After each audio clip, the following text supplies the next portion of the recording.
Hello friends, welcome back. അപ്പോൾ ഇന്നും ഞാനൊരു അടിപൊളി വീഡിയോ ആയിട്ടാണ് കേട്ടോ വന്നേക്കുന്നത്.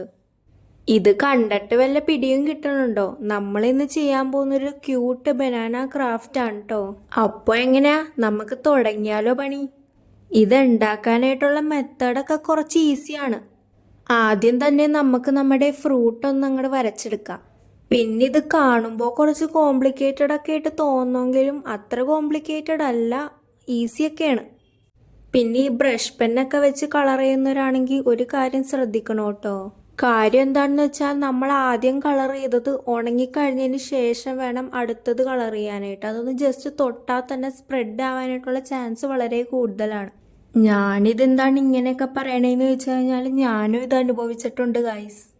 അതെങ്ങനെയാണെന്ന് ചോദിച്ചു കഴിഞ്ഞാൽ ഞാനിപ്പോൾ ആ പറഞ്ഞ ബുദ്ധിമോശമില്ലേ, അത് ഞാൻ ഈ ക്രാഫ്റ്റ് കാണിച്ച് എന്നിട്ട് ഇത് ഞാൻ രണ്ടാമത് വരച്ചേട്ടോ ഗൈസ്. അപ്പോൾ നിങ്ങൾ ഇങ്ങനെ ധൃതിയൊന്നും പിടിച്ച് ചെയ്യാണ്ട് പതുക്കെ ക്ഷമയോടെ തന്നെ ചെയ്യണോട്ടോ ഈ ക്രാഫ്റ്റ് ഒക്കെ. അങ്ങനെയാണെങ്കിൽ നിങ്ങൾക്ക് നല്ല റിസൾട്ട് തന്നെ കിട്ടും. പിന്നെ ഗൈസ്, ഇതിൻ്റെയൊക്കെ ഇടയിൽ ഒരു കാര്യം പറയാൻ വിട്ടുപോയി. കാര്യം എന്താണെന്ന് വെച്ചാൽ നമ്മളുടെ ഗിവ് അവേ കണ്ടീഷനിൽ ഒരു ചെറിയ മാറ്റമുണ്ട് കേട്ടോ.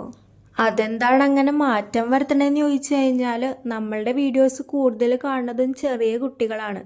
അപ്പോൾ അവർക്കൊക്കെ ഈ ലെറ്റേഴ്സൊക്കെ നമ്മളുടെ ഇമെയിലിലോട്ട് അയക്കാനായിട്ട് വളരെ ബുദ്ധിമുട്ടായിരിക്കും. അപ്പോൾ അവർക്കൊക്കെ ആ ലെറ്റേഴ്സ് കമൻറ്റിലായാലും ഇടാം. അപ്പോൾ ഇനി ആരും ഈ ലെറ്റേഴ്സൊക്കെ ഇമെയിൽ ഐ ഡിയിലോട്ട് അയച്ച് ബുദ്ധിമുട്ടണ്ട, നമ്മളുടെ കമൻസിലായാലും ഇടാം. ഞാനിപ്പോൾ ഇത് ഒട്ടിക്കാനായിട്ട് യൂസ് ചെയ്യുന്നത് ഫെവിക്വിക്കാണ് കേട്ടോ. കുഞ്ഞു കുട്ടികളൊക്കെ ആണെങ്കിൽ അവരുടെ കൈയൊക്കെ ഒട്ടാനായിട്ടുള്ള ചാൻസ് വളരെ കൂടുതലാണ്. അപ്പോൾ അവർക്ക് ഫെവിക്കോൾ ആയാലും യൂസ് ചെയ്യാം. ഫെവിക്കോളും കൊണ്ട് ഒട്ടിക്കുമ്പോൾ കുറച്ച് ടൈം കൺസ്യൂമിങ് ആണെങ്കിലും നമ്മളുടെ കൈ ഒന്നും ഒട്ടിപ്പോവില്ല. അപ്പോൾ അത് യൂസ് ചെയ്ത് ഒട്ടിക്കുന്നത് തന്നെയായിരിക്കും ഒരു ബെറ്റർ വേ.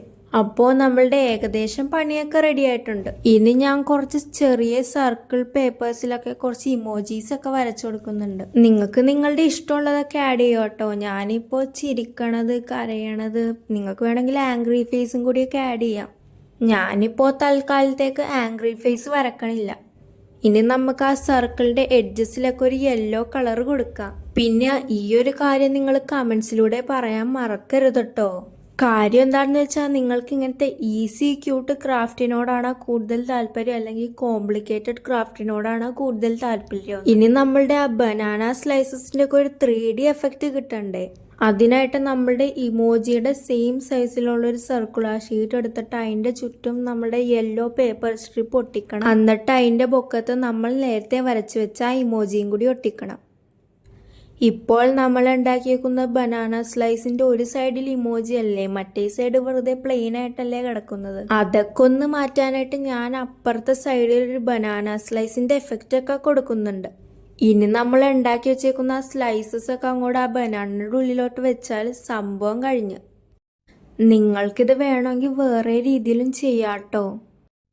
അതെങ്ങനെയാ ഇപ്പോൾ വേറെ രീതിയിൽ ചെയ്യണേന്ന് ചോദിച്ചു കഴിഞ്ഞാൽ, നമ്മൾ നേരത്തെ ഉണ്ടാക്കിയ ഇമോജീസ് ഇല്ലേ, അതിന് ചുറ്റും യെല്ലോ പേപ്പർ സ്ട്രിപ്പ് ഒട്ടിക്കണതിന് പകരം കുറച്ച് സീക്രട്ട് മെസ്സേജ് ഒക്കെ ഉള്ള പേപ്പർ സ്ട്രിപ്പ് ഒട്ടിച്ചു കഴിഞ്ഞാൽ നിങ്ങൾക്ക് നിങ്ങളുടെ ഫ്രണ്ട്സിനോടൊക്കെ ഒരു ക്യൂട്ടായിട്ടുള്ള വേയിൽ സീക്രട്സ് ഒക്കെ പറയാൻ പറ്റും. അപ്പോൾ ഈ വീഡിയോ ഇഷ്ടപ്പെട്ടാൽ ചാനൽ സബ്സ്ക്രൈബ് ചെയ്യാൻ മറക്കല്ലേ കേട്ടോ. അപ്പോൾ അത്രയൊക്കെ ഉള്ളു. ബായ്.